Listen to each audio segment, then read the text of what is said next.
सबको जय मसीह की। आइए हम बाइबल में से वचन देखेंगे। जैसे हम पहले भी मौत के बारे में वचन देख रहे थे, अब भी हम मौत के बारे में वचन देखेंगे। 3 प्रकार की मृत्यु के बारे में हम देखते हैं। शारीरिक मृत्यु ये धर्मी को भी आएगी और पापी को भी आएगी। लेकिन जो शारीरिक मृत्यु है हम उसको शारीरिक मौत का नाम देते हैं। लेकिन परमेश्वर की दृष्टि में ये मौत नहीं, ये मनुष्य को आने वाली नींद है। असल में परमेश्वर की दृष्टि में क्या है? नरक की आग, जिसको दूसरी मौत का नाम दिया गया है। प्रकाशित वाक्य 21 का हम 8 में देखते हैं। असल में दूसरी मौत है नरक की आग या गंधक से जलती हुई वह भयानक मौत, जिसमें एक व्यक्ति की आत्मा को डाल दिया जाएगा। आत्मा मरेगी नहीं, वह हमेशा अनंत काल के लिए दुख भोगेगी। 2 महीने 2 दिन के लिए नहीं, चलो 1 महीना झेल लेंगे, वापस आ जाएंगे। अनंत काल के लिए वह जलना पड़ेगा। उस मौत को साधारण ना समझें। इस मौत का सामना कौन करेगा? हमने 2 मौत के बारे में देखा। शारीरिक मौत पापी को भी आएगी, धर्मी को भी आएगी।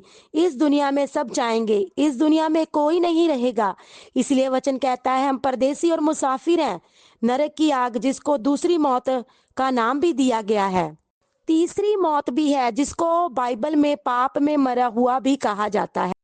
आदम को परमेश्वर ने कहा जिस दिन इस फल को खाएगा निश्चय मर जाओगे।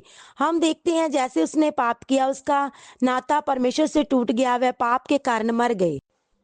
फिर हम देखते हैं मौत आज मसीह के आने के बाद भी पाप और अपराध के कारण मरे हुए पाए जाते हैं। वे चर्च जरूर जाते हैं, प्रार्थना भी करते हैं, पर पाप में जीवन है। आज भी पाप में मरे हुए गिने जाते हैं। पाप के जीवन से हटकर मसीह में विश्वास करके आगे बढ़ना है। एक आपको आशा है, मसीह में आपको अनंत जीवन मिलेगा। आगे हम वचन में देखते हैं उसने हमें मरे हुओं में से जिलाकर स्वर्गीय स्थानों में बिठाया है। शरीर की मौत से कोई नहीं बच सकता। पाप में मरे हुए व्यक्ति और नरक की दूसरी मृत्यु से बचना है। आपको अपने पापों से पश्चाताप करना बहुत जरूरी है। विश्वास करके वचन के अनुसार जीवन जीना पड़ेगा। आज कुछ लोग प्रभु में आने के बाद भी पाप में जीवन बिता रहे हैं। वचन में लिखा हुआ है डरपोक घिनौने काम करने वाले उनका काम और नरक की आग में जो गंधक से जलती है उसमें मिलेगा। जो दूसरी मौत है, शरीर में तो मरना है, कोई दिक्कत नहीं। अगर आत्मा नरक की आग में चला गया, उससे बड़ी भयानक बात कोई नहीं हो सकती। शरीर में तो सबको मरना पड़ेगा और आप वचन के अनुसार जीवन जीते हैं तो आप मसीह के साथ उसके दाहिने हाथ में स्वर्गीय स्थानों में बैठोगे, जिसको अनंत काल का जीवन कहते हैं। पाप में मरे हुए व्यक्ति को अनंत जीवन नहीं मिलेगा। जो मसीह में है, पाप से हटकर वचन के अनुसार जीवन बिता रहे हैं, उनको मसीह में अनंत जीवन मिलेगा। आज लोग अनंत जीवन नहीं खोजते, गाड़ी, कार, धन दौलत के पीछे भागते हैं, पाप में जीवन बिताते हैं और उनको लगता है यहाँ पर सब कुछ है। यहाँ पर नहीं सब कुछ, ये तो परदेसी जीवन है, कल इस दुनिया को छोड़कर सबको जाना पड़ेगा।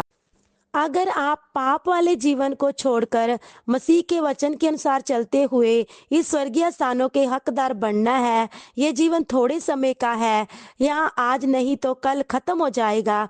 जो मसीह में है, ईमानदारी से जीवन जी रहे हैं, दुनियावी चीजों के पीछे नहीं भाग रहे, उनको परमेश्वर में अनंत जीवन मिलेगा, जो हमेशा का जीवन होगा। आगे हम देखते हैं वहां ना कोई दुख होगा, ना कोई मुसीबत होगी, ना कोई दांतों का पीसना होगा, ना रोना होगा। वहां परमेश्वर के साथ अनंत में जीवन व्यतीत करेंगे। ये मौत से बचना है, पहला प्रभु पर विश्वास करना है।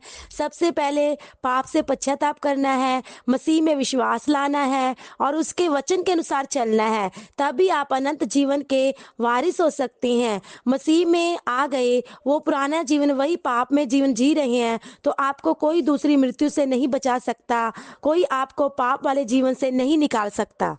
अगर आप आत्मा के चलाए चलते हैं, विश्वास करने के बाद आत्मा के चलाए चलते थे, वचन के चलाए चलते हैं, तो आपके लिए स्वर्गीय स्थानों में एक जगह रखा गया है, जिसको अनंत जीवन का राज्य कहते हैं। इस मृत्यु के जाल से बचने के लिए मसीह पर विश्वास लाना, वचन और आत्मा के अनुसार चलना, तभी बच पाओगे। इसलिए वचन के अनुसार चलो, वचन पर ईमान लाएं और आत्मा के चलाए चलें, तो भी इस मृत्यु के महाजाल से बच पाओगे।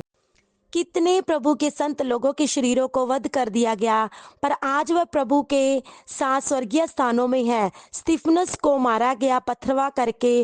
वो कहता है, मैं स्वर्ग को खुला हुआ देखता हूँ और मैं परमेश्वर के पुत्र प्रभु यीशु मसीह को उसके दाहिने हाथ में खड़ा हुआ देखता हूँ। भला उनका शरीर नाश हो गया, उनके लिए स्वर्ग के रास्ते खुल गए।